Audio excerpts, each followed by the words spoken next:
A day in my life as a burikat nga ni Ari sa Mindanao, Butuan from Sabah. Bitaw guys, I'm here in Salon, Butuan City. Kay magpa-pamper day muna ako guys bago pumunta ng Maynila. Ito nga yung pinapamanicurean ko dito palagi kasi ang bait ni ate, tapos ang ganda, maaliwalas, at saka aircon na, ayan. Parang dito na din ako nagpapamanicure kasi nagagandahan ako dito. Ayan, pupunta nga tayo ng Maynila for the 3rd times. At katapos ko nga magpa-manicure, pumunta na ako sa SM kasi bibili ako ng malita at dito muna ako kumain. Ayan, trinay ko tong rib shack nila dito sa SM kasi hindi pa ako kumakain dito. Puro lang Jollibee, mga ganyan, McDo, or any fast food.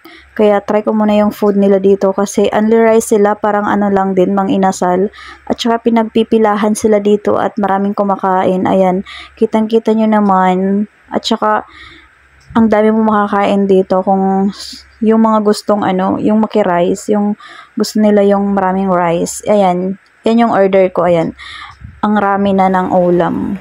At saka, after kong kumain, pupunta muna ako sa Watson kasi may bibilhin ako. At after, bibilhin ako ng maleta at uuwi na kasi umuulan guys.